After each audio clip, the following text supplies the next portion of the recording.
Berlatar belakang di negara bagian Washington, Stephen dan anaknya Max berjalan mendorong motor mereka yang mogok di sebuah hutan menuju kabin mereka. At the cabin. Why? You got valuables you're trying to hide? Fireplace, huh? Maybe we can roast some marshmallows.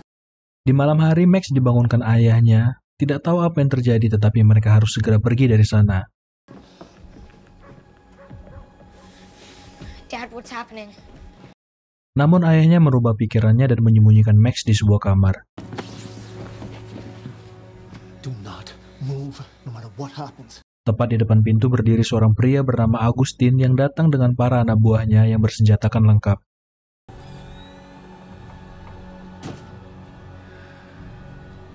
Pria itu memberikan ayah Max dadu untuk menentukan nasib hidupnya. Lose, you die. Sayangnya dadu berjumlah 2 yang biasanya disebut dengan snake eyes. Sewaktu menodongkan senjata, Max keluar dari kamarnya. Ayahnya melawan dan menyuruh Max kabur dari sana. Tetapi upaya Max malah menyebabkan ayahnya kehilangan nyawanya dan kabin mereka juga terbakar di depan mata Max.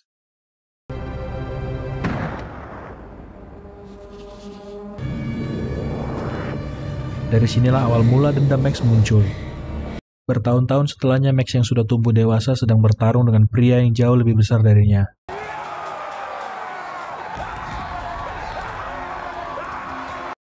Max yang sudah babak belur mendapatkan momentum untuk menjatuhkan lawannya dengan cara mengikatkan rantai ke leher pria itu.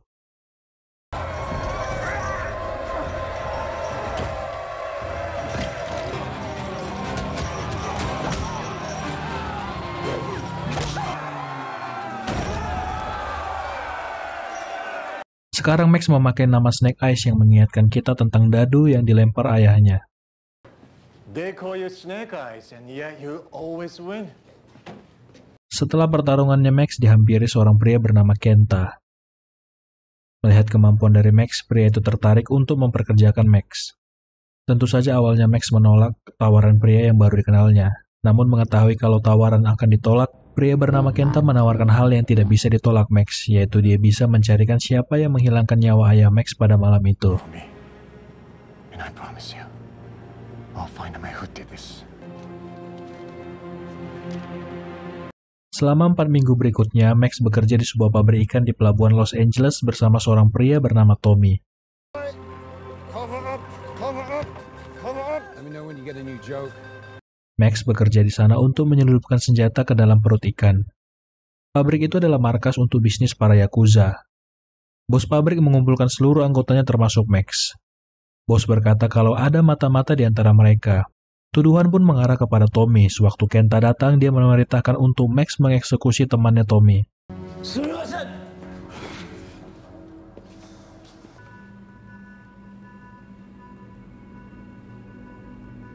Tetapi Max memilih untuk menyelamatkan nyawa temannya dan kerusuhan pun terjadi di pabrik itu.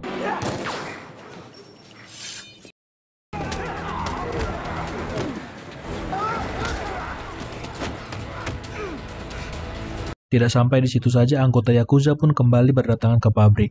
Kali ini mereka menggunakan katana untuk menyerang.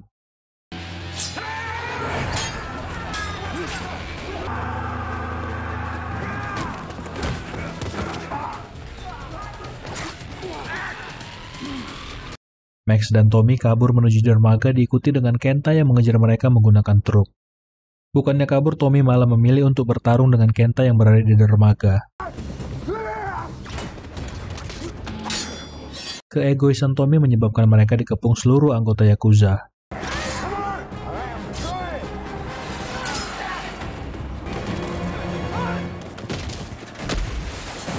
Max yang terkena tusukan katana kehilangan banyak darah yang menyebabkan dia tidak sadarkan diri. Max terbangun di sebuah pesawat milik keluarga Tommy. Dia berhutang darah dengan Max karena sudah menyelamatkan nyawanya. Jadi ceritanya Tommy dan Kenta adalah sepupu, mereka tumbuh besar bersama. Mereka berdua adalah calon pemimpin dari klan mereka, namun cuma satu yang bisa dijadikan pemimpin. Itulah alasan kenapa mereka ingin menghabisin satu sama lain. Dikarenakan Max dulu bekerja dengan Kenta dan sekarang memilih menyelamatkan Tommy, dia tidak bisa kembali lagi dan kalau bertemu dengan Kenta pasti nyawanya akan hilang.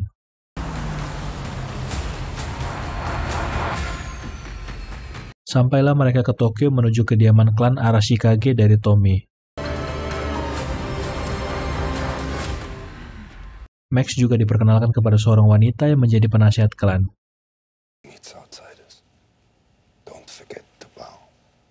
Kemudian Max dihadapkan ke pemimpin klan.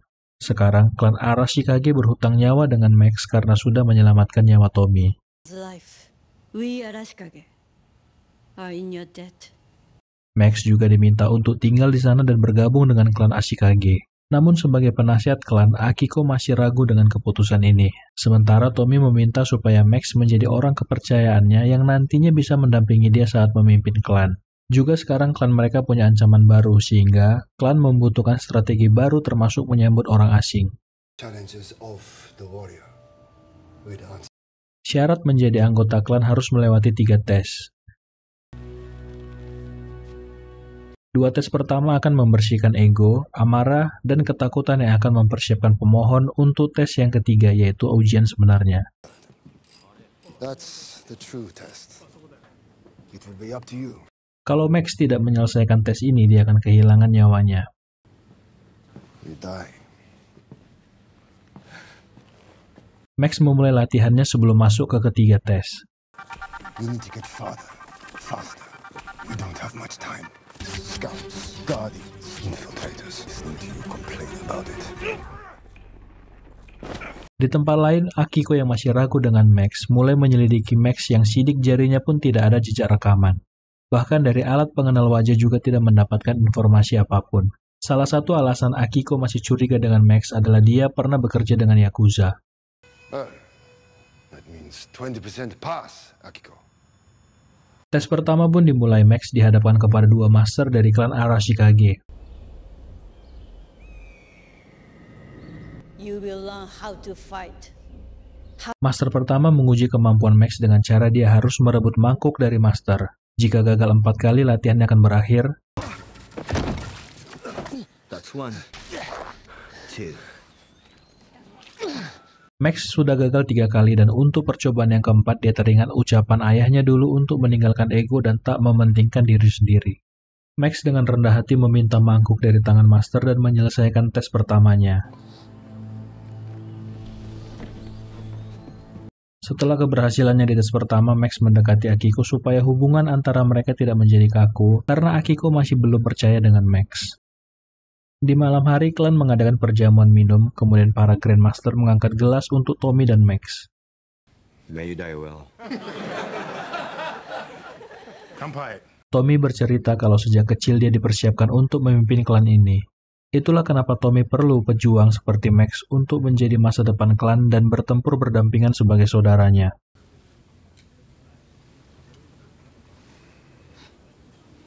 Setelahnya Tommy mencoba motor yang sudah dimekanikan oleh klan.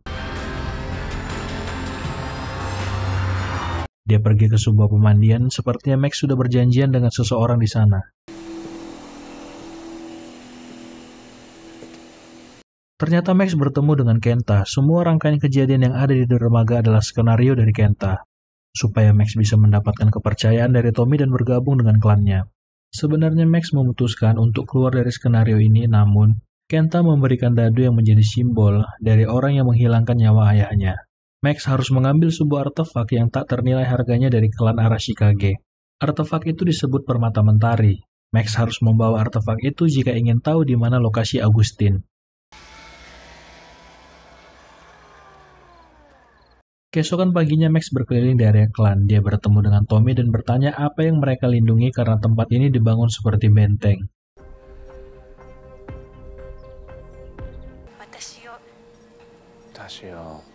Tommy pun bercerita kalau sewaktu dia kecil, dia diceritakan mengenai Dewi Matahari yang mengirimkan klan mereka hadiah dalam bentuk permata. Itulah kenapa mereka bersumpah untuk melindungi permata itu. Karena mereka punya kekuatan menghancurkan siapapun yang menentang mereka. Passing the first challenge. Tommy memberikan hadiah sebuah katana atas kelulusan tes pertamanya. Max yang kembali menelusuri area klan, dia sampai ke sebuah bangunan yang sangat dijaga ketat oleh para ninja dari klan itu. Aksi dari Max ini diketahui oleh Akiko yang bertanya apa yang dilakukannya di malam hari sambil membawa pedang. Di pagi hari, Akiko dan Max terlibat dalam duel. Juga Akiko terus mempertanyakan motif kenapa dia datang ke klan ini.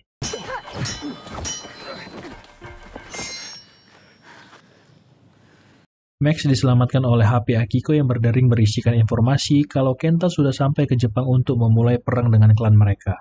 Inilah saatnya Tommy menghentikan Kenta dan malam ini adalah waktunya. Terjadilah perkelahian antara dua klan ini dan di tempat lain Max menemukan senjata yang akan dipakai untuk berperang di Jepang.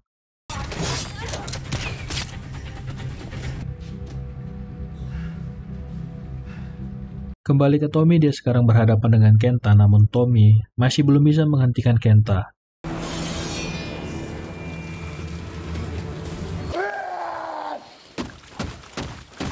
Melihat banyaknya stok persenjataan yang datang ke Jepang, klan Arashikage membutuhkan bantuan tambahan dari salah satu agen G.I. Joe yang sedang dalam misi.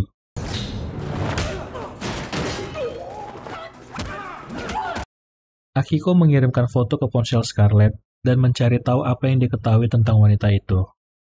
Wanita itu bernama Anna de Cobray, yang melakukan banyak aksi terorisme menghabisi anggota parlemen dan 200 penumpang dalam kereta yang sama. Everywhere from Nanzao to Barovia. In short, she's top echelon Cobra. Max kembali lagi pergi ke kota, tetapi kali ini aksinya diikuti oleh Akiko.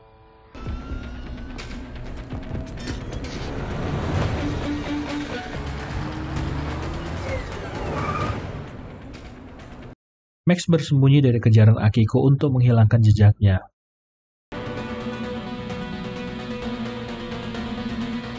Kemudian dia pergi menuju markas tempat Kenta berada. Dia mengkonfrontasi Kenta karena dia tidak mau bekerja untuk teroris. Tetapi di sana bukan hanya ada Kenta, Anna, wanita yang mereka cari, juga berada di sana. Kembali lagi mereka menahan Max di organisasi dengan memperlihatkan video dari pria yang menghilangkan nyawa ayahnya. Dia diberikan waktu 3 hari untuk mengambil permata yang disimpan klan Arashikage. Jika berhasil, mereka akan melepaskan Agustin untuk dihabisi Max.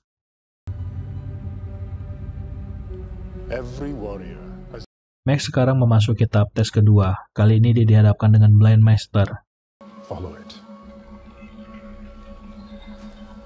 Master melepaskan cahaya biru untuk meminta Max mengikuti kemana arah cahaya itu pergi.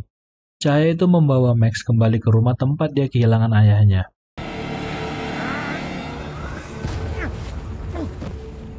Dia menghadapi penampakan ayahnya, mengungkapkan penyesalan karena dia tidak bisa menyelamatkannya dan juga menjadi penyebab ayahnya kehilangan nyawa. Tetapi ayahnya berkata kalau itu semua bukan kesalahannya dan dia berhasil menyelamatkan nyawanya. Itulah yang paling penting untuk ayahnya sekarang. Saat Max kembali ke dunianya, Master berkata kalau tes ini bukan tentang menang atau kalah, tetapi mampu melepaskan beban yang membebani dirinya. Itulah salah satunya cara untuk mengatasi tes yang ketiga. Di malam hari kembali Max ingin menyelidiki bangunan yang dijaga ketat oleh para ninja. Dia menyelinap masuk melalui atap bangunan, dan di dalam dia melihat kalau klan Arashikage mengembangkan teknologi canggih di dalam. Tetapi aksinya terdeteksi dan Akiko masuk untuk melihat siapa yang masuk ke ruangan penelitian mereka. Akiko yang berasumsi kalau yang menyelinap masuk adalah Max.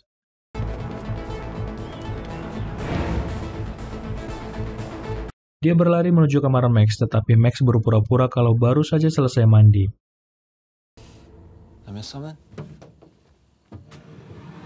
Akiko masih tidak percaya dengan Max karena dia tidak dikenal dan berbahaya untuk klan. Kemudian Max bercerita kalau sewaktu kecil ayahnya kehilangan nyawanya, sehingga Max mencoba mencari tahu alasan ayah kehilangan nyawanya apa. Bahkan ayahnya tidak punya identitas diri, termasuk Max juga tidak punya identitas diri. Itulah kenapa Akiko tidak bisa menemui identitas Max.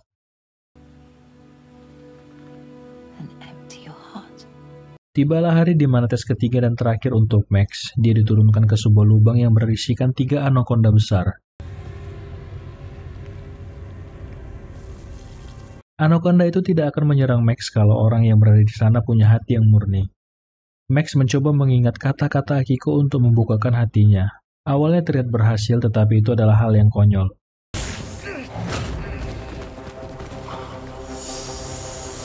Anaconda pun mulai menyerang dan melilit Max. Untungnya Akiko datang untuk membantu Max.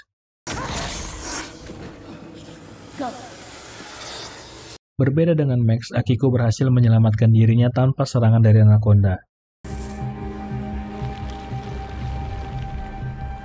Akibat dari itu semua, mereka dihadapkan kepada pemimpin klan Arashikage. Disitulah Max mengakui kalau hatinya tidak murni. Sepanjang hidupnya dia mengemban beban di hatinya. Ayahnya kehilangan nyawa dan Max harus menemukan siapa pelakunya. Master membenarkan apa yang dikatakan Max, namun dia tidak bisa lagi menjadi anggota klan Arashikage.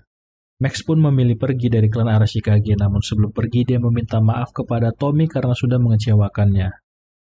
Sebelum pergi, Max melakukan perjanjian darah dengan Tommy, dan Tommy membiarkan dia untuk memiliki pedang itu.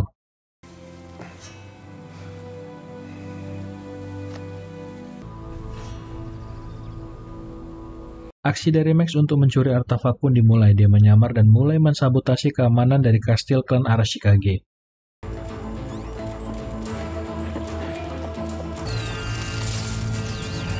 Dia menyusup dan melihat tempat di mana artefak disembunyikan.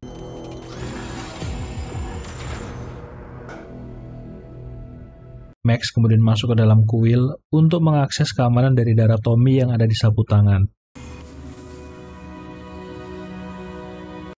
Akiko yang mengetahui kalau Max mencuri artefak, tetapi sayangnya Max bisa melarikan diri dengan cara memukul Akiko.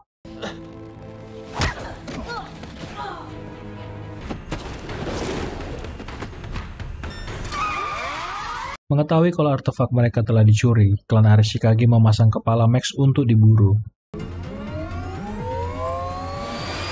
Max bertemu dengan Kenta, Anna, dan para anak buahnya di lokasi yang mereka sepakati.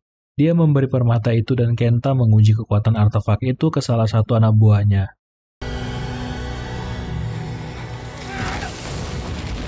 Sebagai gantinya, Kenta menyerahkan Agustin kepada Max. Di dalam ruangan sudah ada Agustin yang disekap. Max pun bertanya alasan dia menghilangkan nyawa ayahnya apa.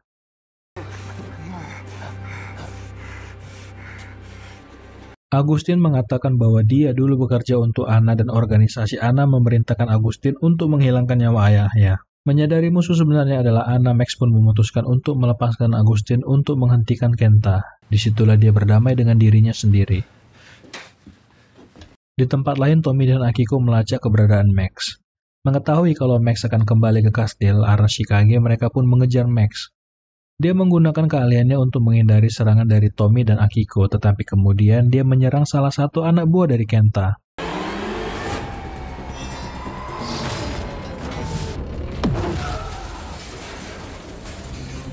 Di tempat lain, Kenta dan para anak buahnya tiba di kastil Arashikage untuk menyerang. Perang pun terjadi di kastil Arashikage. Master pun bertarung untuk mempertahankan kastil. Agen Scarlet pun tiba di kastil untuk membantu klan Arashikage. Kembali lagi ke Max yang dikejar anak buah Kenta. Sekarang dia juga harus berurusan dengan Tommy yang masih dendam dalam pengkhianatan Max. Tetapi untuk sekarang mereka mempunyai musuh yang sama, yaitu Kenta yang sudah mempunyai artefak di tangannya.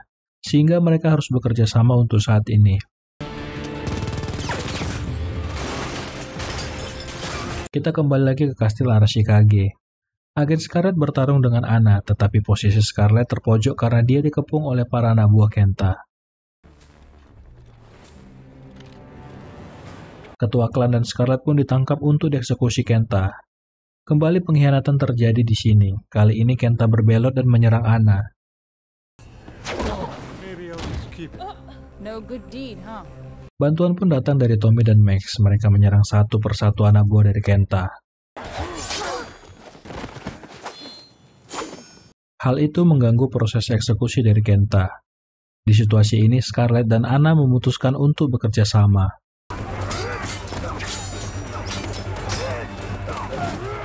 Setelah mengalahkan beberapa anak buah dari Kenta, mereka berkumpul untuk menghadapi musuh utama yaitu Kenta.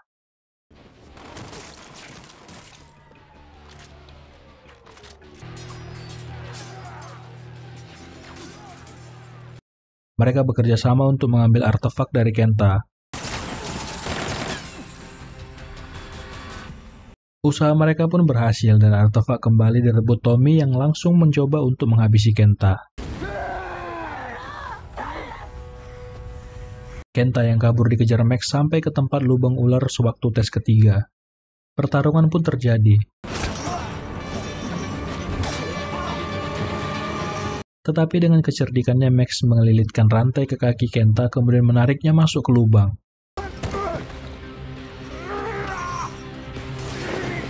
Ketiga anaconda pun langsung menyerang mereka, namun Max yang sudah tidak ada rasa dendam berhasil menyelamatkan dirinya karena hatinya sudah bersih.